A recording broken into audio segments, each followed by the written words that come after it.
Good morning students. तो हमारा next topic है नेचर ऑफ रिएजेंट्स। अभी तक हमने इंटरमीडिएट्स के बारे में पढ़ लिया था, तो अब देखेंगे हमारे पास रिएजेंट का नेचर कैसा होगा। तो कोई भी रिएक्शन होती है उसमें क्या होता है, एक हमारा सबस्ट्रेट होता है, दूसरा आपका कोई भी अटैकिंग रिएजेंट, और उससे क्या होता है आपके प्रोडक्ट की फॉर्मेशन। ऐसी होती है कोई भी ऑर्गेनिक रिएक्शन आप लेते हो तो एक तो सबस्ट्रेट कर लोगे जिसके ऊपर रिएक्शन होगी, उसके बाद अटैकिंग रिएजेंट जो सबस्ट्रेट के ऊपर अटैक करता है उसे बोलते हैं आप अटैकिंग रिएजेंट, और फाइनली जो हमें मिलता है उसे क्या बोलते हैं आप प्रोडक्ट। प्रोडक्ट एक भी मिल सकता है या मल्टीपल प्रोडक्ट भी मिल सकते हैं। ठीक है, तो अब हम देखेंगे कि हमारे पास इनके बेस पे सबस्ट्रेट किस टाइप के हो सकते हैं। और हाँ, अगर कोई अटैकिंग रिएजेंट की तरह काम कर रहा है एक रिएक्शन के अंदर, तो वो दूसरी रिएक्शन के अंदर सबस्ट्रेट का भी काम कर सकता है, या फिर जो किसी पर्टिकुलर रिएक्शन में सबस्ट्रेट का काम कर रहा है वो किसी दूसरी रिएक्शन में अटैकिंग रिएजेंट का काम कर सकता है। ठीक है, तो इसके बेस पे अब हम देखेंगे हमारे पास कितने टाइप किस किस टाइप की रिएक्शन हो सकती है। फर्स्ट हमारे पास वो वाली रिएक्शन जिसके अंदर क्या हमारा सबस्ट्रेट कैसा हो, ऑर्गेनिक सब्सटेंस हो, और अटैकिंग रिएजेंट कैसा हो, इनऑर्गेनिक सब्सटेंस। कौन सी भाई, जिसमें रिएक्शन हो रही हो एक ऑर्गेनिक सब्सटेंस और एक इनऑर्गेनिक सब्सटेंस के बीच।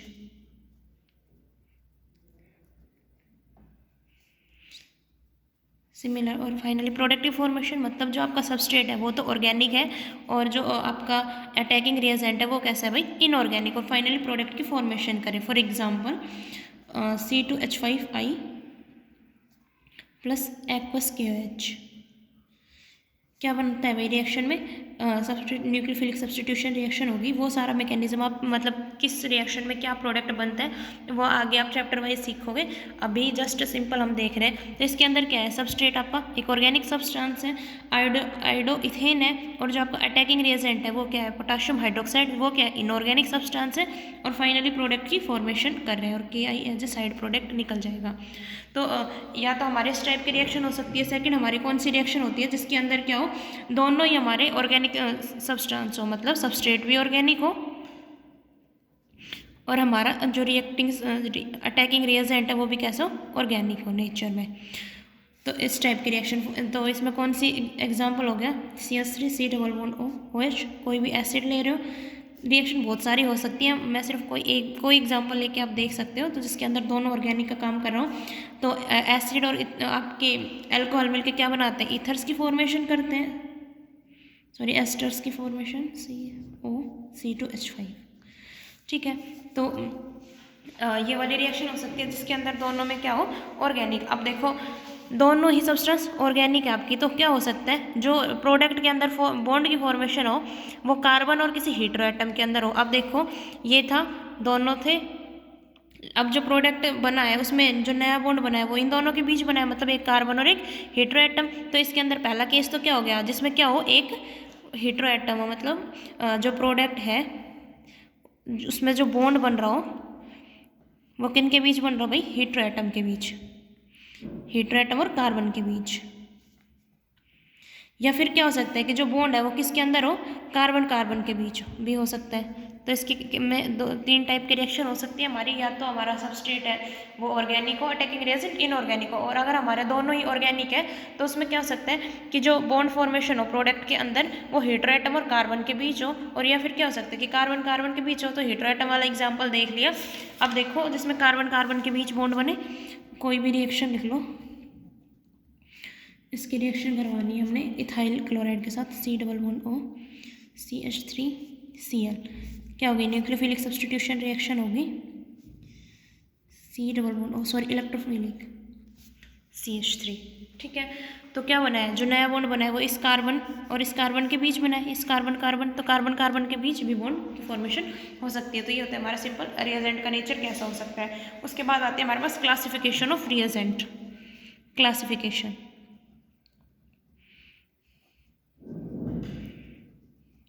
तो क्लासिफिकेशन आपकी तीन टाइप से हो सकती है। फर्स्ट होएगी हमारे पास फ्री रेडिकल,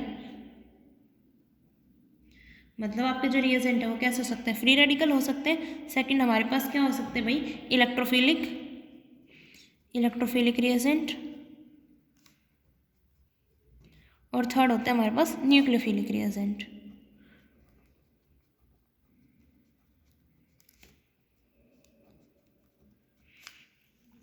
फ्री रेडिकल के केस में क्या होता है, आपको पता है फ्री रेडिकल अनपेयर्ड स्पीसीज होते हैं, होमोलिटिक क्लीवेज होता है बॉन्ड का, उस टाइम फ्री रेडिकल की फॉर्मेशन होती है। तो फ्री रेडिकल के बारे में आप पढ़ चुके हो पहले भी। तो फ्री रेडिकल का आपको सभी को पता है, ओड इलेक्ट्रॉन स्पीसीज है, होमोलिटिक बॉन्ड का क्लीवेज होगा।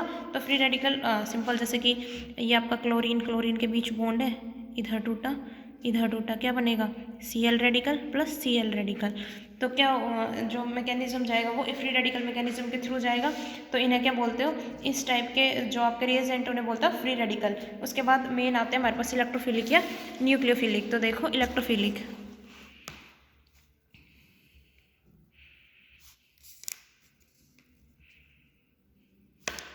इलेक्ट्रोफिलिक रिएजेंट नाम से पता चल रहा है, इलेक्ट्रोफिलिक मतलब इलेक्ट्रो लविंग स्पीसीज।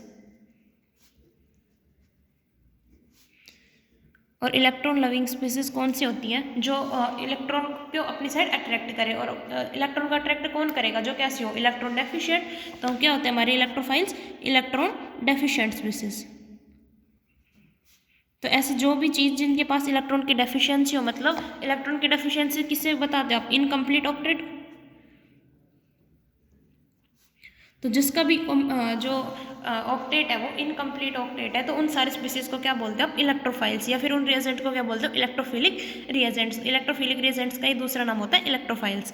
तो इलेक्ट्रो डेफिशिएंट स्पीसीज हमारी अब दो टाइप की होगी। एक तो वो वाली स्पीसीज जो कैसी हो, पॉजिटिवली चार्ज स्पीसीज हो, पॉजिटिव चार्ज स्पीसीज।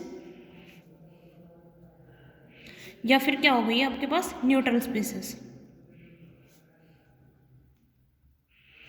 अब पॉजिटिव चार्ज स्पीसीज क्या हो सकती है आपके पास, जिनके ऊपर पॉजिटिव चार्ज हो, जैसे कि H पॉजिटिव, NO2 पॉजिटिव। तो मतलब किसी के ऊपर जहाँ पे पॉजिटिव चार्ज आ जाए उसे क्या बोलते हैं आप, इलेक्ट्रोफाइल्स। NO2 पॉजिटिव हो गया। क्लोरीन पे अगर पॉजिटिव चार्ज आ जाए, H3O पॉजिटिव।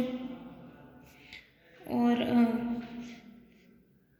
तो इन सबको क्या बोलते हैं आप, इलेक्ट्रोफाइल्स। तो जिसके ऊपर भी पॉजिटिव चार्ज आ जाए वो सारी स्पीसीज कैसे होती है, इलेक्ट्रोफाइल। या फिर उसके बाद न्यूट्रल स्पीसीज, जिनका ऑक्टेट कंप्लीट ना हो, जैसे कि AlCl3 बताया था, इसका ऑक्टेट कंप्लीट नहीं होता। AlCl3 तीन बॉन्ड बना रहे हैं, ClClCl। तो टोटल कितने हो गए, 6 इलेक्ट्रॉन। और ऑक्टेट कंप्लीट होने के लिए 8 इलेक्ट्रॉन चाहिए। तो AlCl3 BF3, ये सारे कैसे होते हैं भाई, हमारे इलेक्ट्रॉन डेफिशिएंट स्पीसीज होते हैं। FeCl3। और हमारा कार्बन के पास भी तो 6 इलेक्ट्रॉन होते हैं, है ना। तो इन सारी स्पीसीज को क्या बोलते हैं आप, इलेक्ट्रॉन डेफिशिएंट स्पीसीज। तो ये सारे जो इलेक्ट्रॉन डेफिशिएंट स्पीसीज है उन्हें बोलते हैं इलेक्ट्रोफिलिक रिएजेंट्स, या फिर बोलते हैं इलेक्ट्रोफाइल्स। उसके बाद सेकंड हमारे पास आता है nucleophilic reagent, nucleophilic reagent. Nucleophilic reagent वो चीज़ें जो कैसी हो, न्यूक्लियस लविंग। तो न्यूक्लियस लविंग स्पीसीज को बोलते हो न्यूक्लियोफिलिक रिएजेंट्स या न्यूक्लियोफाइल्स। न्यूक्लियस लविंग है मतलब इलेक्ट्रॉन रिच स्पीसीज है। तो जो वो सारी स्पीसीज जो कैसी हो, इलेक्ट्रॉन रिच मतलब जिनका ऑक्टेट कंप्लीट हो, या फिर जिनके पास लोन पेयर पड़े हों, उन्हें क्या बोलोगे आप, न्यूक्लियोफाइल्स। तो ये भी सिमिलरली दो टाइप की होगी। एक तो जिसके पास क्या हो, नेगेटिव चार्ज हो, तो नेगेटिवली चार्ज स्पीसीज। और दूसरी आपकी न्यूट्रल स्पीसीज। नेगेटिव चार्ज, जिस पे भी नेगेटिव चार्ज आता हो, Cl नेगेटिव हो गया आपका, साइनाइड पे Cn नेगेटिव, OR नेगेटिव, और क्या हो सकता है OH नेगेटिव।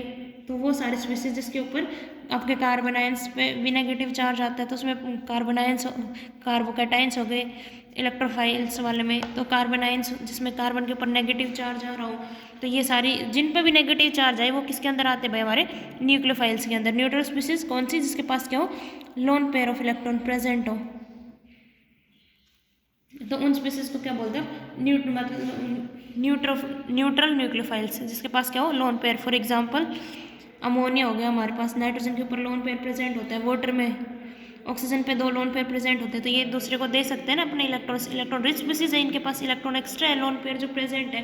तो इन सारे रिएक्शंस को क्या बोलते हैं आप, न्यूक्लियोफिलिक रिएजेंट या न्यूक्लियोफाइल्स। अब जो हमारे इलेक्ट्रोफाइल्स होते हैं वो देते हैं हमारे इलेक्ट्रोफिलिक रिएक्शन, और जो न्यूक्लियोफाइल्स हैं वो देंगे हमारे न्यूक्लियोफिलिक रिएक्शंस। ठीक है। उसके बाद हम देखेंगे क्लासिफिकेशन ऑफ रिएक्शंस, कि रिएक्शंस का क्लासिफिकेशन कैसे होता है। Classification of reaction. तो हमारे पास बहुत से सारे टाइप के रिएक्शन होते हैं। कभी आप पढ़ते हो कि इसमें सब्स्टिट्यूशन रिएक्शन है, ये एडिशन रिएक्शन है, तो इस टाइप से बहुत सारे टाइप के रिएक्शन पढ़ते हो। तो वो हम पढ़ेंगे। तो कौन से पढ़ते हो आप? सब्स्टिट्यूशन रिएक्शन होगी आपकी, addition reaction, elimination reaction, rearrangement reaction, isomerisation reaction, condensation reaction और मोलिकुलर रिएक्शन, ये पढ़ते हो आप। अब इनमें हम एक एक करके पढ़ेंगे इनके क्लासिफिकेशन को। तो फर्स्ट हमारे पास आती है सब्स्टिट्यूशन रिएक्शन।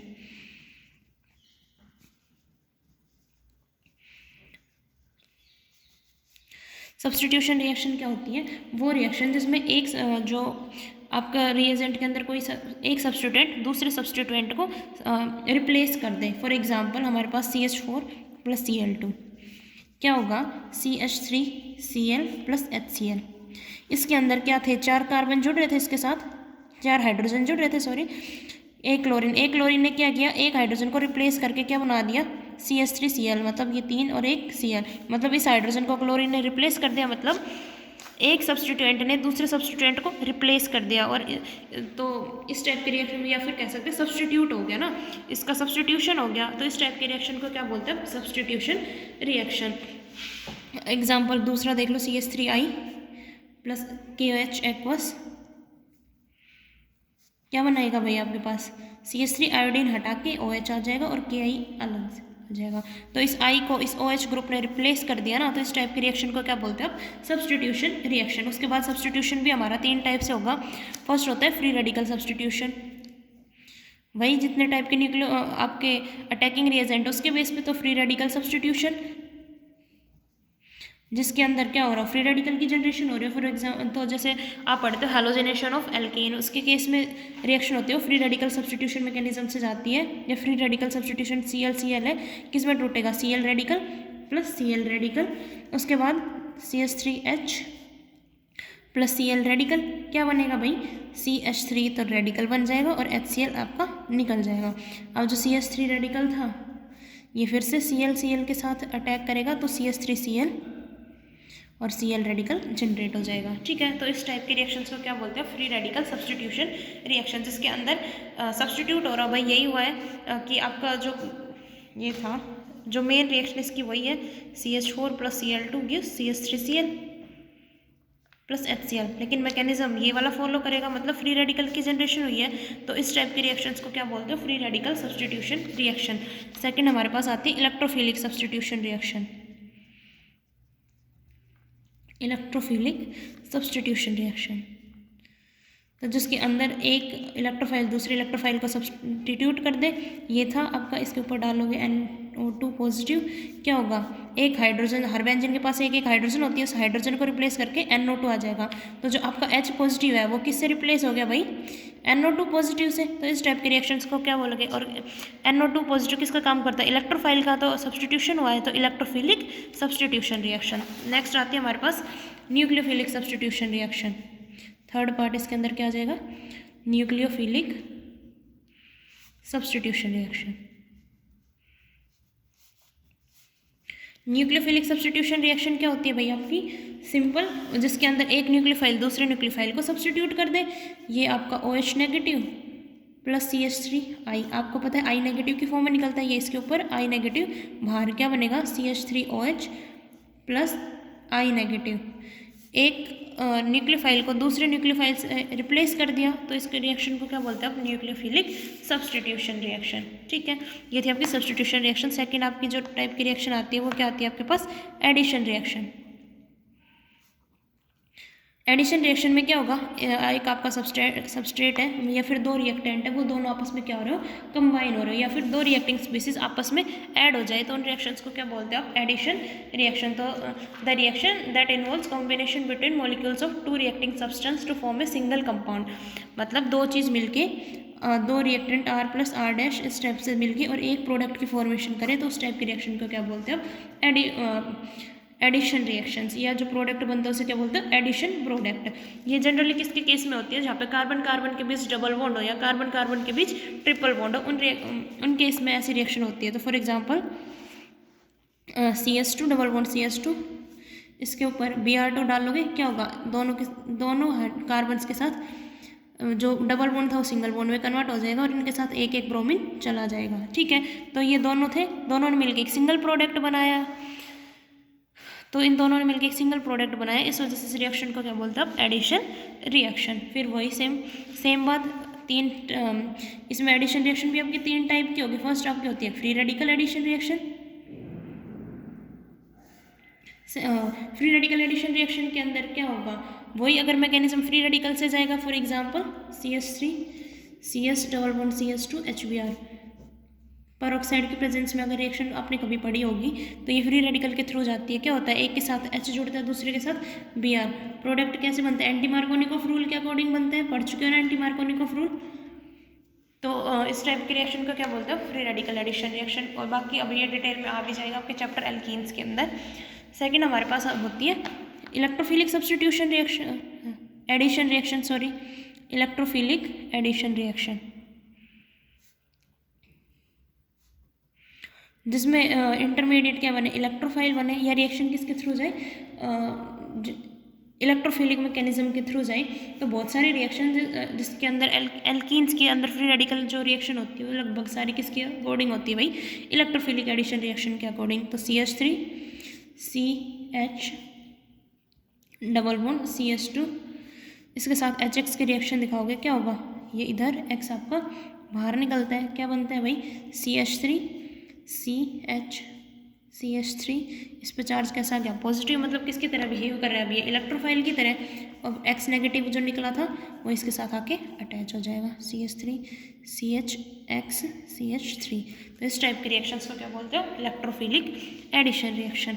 नेक्स्ट आपके पास आती है ये न्यूक्लियोफिलिक एडिशन रिएक्शन।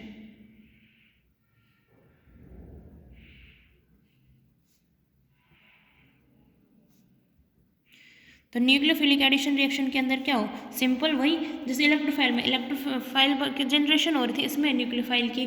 तो जो एल्डिहाइड और कीटोन्स होते हैं उनके अंदर होती है जनरली, कार्बोनिल कंपाउंड वालों के अंदर न्यूक्लियोफिलिक एडिशन रिएक्शन। ये CH3H मान लो कोई भी न्यूक्लियोफाइल है, उसका ऐड करना है, तो क्या होगा, ये इसके ऊपर आता है, ये इधर CH3H CO नेगेटिव और ये Cn। फर्दर इसके पास H पॉजिटिव डालते हो, क्या बन जाता है भाई, CH3H OH और Cn।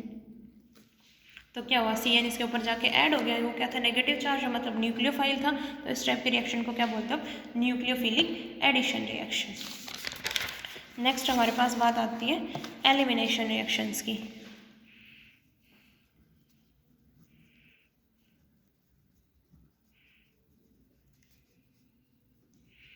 एलिमिनेशन रिएक्शन कौन सी होगी, जिसमें कोई ना कोई ग्रुप एलिमिनेट हो रहा हो, मतलब कोई मॉलिक्यूल एलिमिनेट हो रहा हो, जैसे वाटर, अमोनिया, इस टाइप के थोड़े सिंपल मॉलिक्यूल अगर रिएक्शन के ड्यूरिंग एलिमिनेट हो रहे हो तो उन रिएक्शंस को क्या बोलते हैं, एलिमिनेशन रिएक्शन।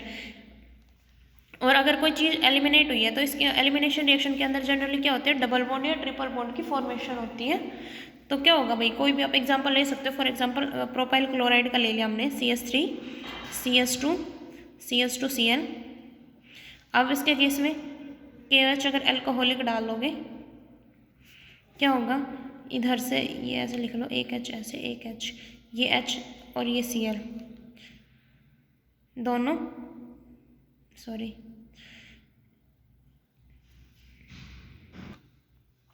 ये HCl बाहर निकल जाएगा, क्या बनेगा, CH3 CS double bond CS2, साथ में KCl और वाटर। तो इस टाइप के रिएक्शंस को क्या बोलते हैं। अब क्या हुआ है, इसके अंदर डबल बॉन्ड की फॉर्मेशन होगी, साथ में वाटर टाइप का ग्रुप आपका बाहर निकल गया, तो इस टाइप के रिएक्शंस को बोलते हैं अब एलिमिनेशन रिएक्शन। अब एलिमिनेशन रिएक्शन हमारे दो टाइप से होता है। फर्स्ट तो होता है यूनिमोलिकुलर एलिमिनेशन रिएक्शन। क्या होता है भाई, यूनिमोलिकुलर एलिमिनेशन रिएक्शन, या फिर हम कह सकते हैं E1 रिएक्शन। और सेकंड होता है आपके पास बाइमोलिकुलर एलिमिनेशन रिएक्शन, या फिर कह सकते हैं E2।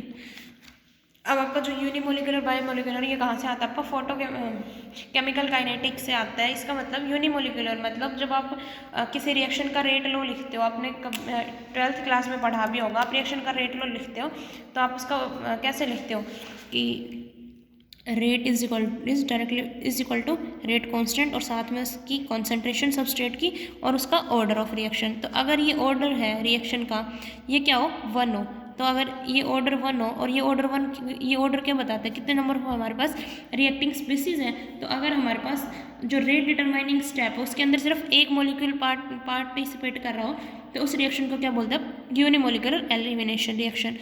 जब हमारा रेट लिखते हो या फिर जब आपका रेट डिटरमाइनिंग स्टेप होता है उसके अंदर सिर्फ एक मॉलिक्यूलर पार्टिसिपेट कर रहा हो तो उसे बोलते हो यूनिमोलिकुलर रिएक्शन।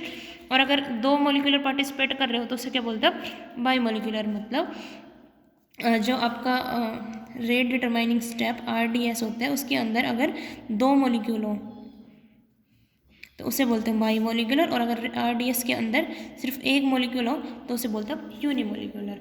ठीक है, तो ये था आपका एलिमिनेशन रिएक्शन। और अगर एटम्स और ग्रुप्स की पोजीशन के ऊपर बात की जाए तो एलिमिनेशन रिएक्शंस को फिर से डिवाइड करते हैं हम 3 पार्ट पे ऑन द बेसिक ऑफ, ये तो किसके बेस पे किया कि जो आपका एलिमिनेशन रिएक्शन वो किस टाइप की हो सकती है उसके रेट लो लिखोगे तब। और अगर पूछा जाए एलिमिनेट कहाँ से हो रही है तो उसके बेस पे आप 3 टाइप से फिर से डिवाइड कर सकते हो on the basis of position. तो पोजीशन के बेस पे ऑफ एलिमिनेटेड ग्रुप, तो जो आपके ग्रुप एलिमिनेट हो रहे हैं उनकी अगर पोजीशन के बेस पे किया जाए तो आप 3 टाइप से करते हो, एक अल्फा एलिमिनेशन, सेकंड हो गया आपके पास बीटा एलिमिनेशन, या फिर थर्ड हो गया gamma elimination.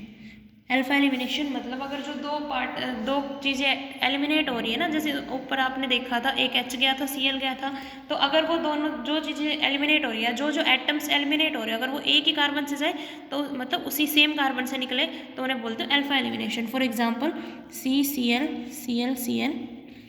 H, OH negative आया, क्या होगा यहाँ से HCl निकल के कार्बीन की जनरेशन होती है CCl2। तो अब क्या हुआ, H भी निकला और ये Cl भी निकला, ये एक ही कार्बन से निकले ना, इसी कार्बन से H अटैच था, इसी से ये था, तो एक से ही निकले तो इस टाइप की रिएक्शन को क्या बोलते हैं अब अल्फा एलिमिनेशन रिएक्शन। अगर वो उसके एडजेसेंट वाले से निकले तो उसे beta elimination. For example CHOH concentrated H2SO4 डालना हमने, क्या होगा वाटर रिमूव होगा, एक OH और एक H ये आपका बाहर निकल जाएगा, CH2 डबल बॉन्ड CH2 साथ में वाटर। तो अब जो OH निकला और H निकला ये दोनों स्पीसीज एडजेसेंट कार्बन के ऊपर है, मतलब भाई सेम कार्बन पे तो नहीं ना, एडजेसेंट वाले कार्बन पे है, तो इस टाइप के एलिमिनेशन को क्या बोलते हैं भाई, बीटा एलिमिनेशन। और अगर उससे नेक्स्ट वाले से निकले मतलब एडजेसेंट से नेक्स्ट वाले से निकले, या फिर हम कह सकते हैं कि 2 एटम्स आ जाए तो उसे क्या बोलते हैं अब गामा एलिमिनेशन। तो गामा एलिमिनेशन का एग्जांपल C मान लो इधर है आपका H Br, इधर है H और H, इधर Br H। अब क्या हो आपका जिंक डस्ट की प्रेजेंस में ये Br तो निकल जाएगा, जिंक डस्ट निकला और ये क्या बनेगी आपके पास साइक्लोप्रोपेन रिंग बनेगी। ठीक है, जो भी इनके साथ है H जोड़ दो। तो अब जो ब्रोमीन निकला ये तो अल्फा इसी से निकलता है, अल्फा नेक्स्ट से निकलता बीटा, उससे नेक्स्ट से निकला तो गामा, तो इस टाइप के एलिमिनेशन को क्या बोलते हैं गामा एलिमिनेशन। तो अगर सेम कार्बन से निकले अल्फा एलिमिनेशन, एडजेसेंट वाले से निकले गामा, और अगर एक कार्बन और बीच में आ भी जाए तो उसे क्या बोलते हैं अब गामा एलिमिनेशन।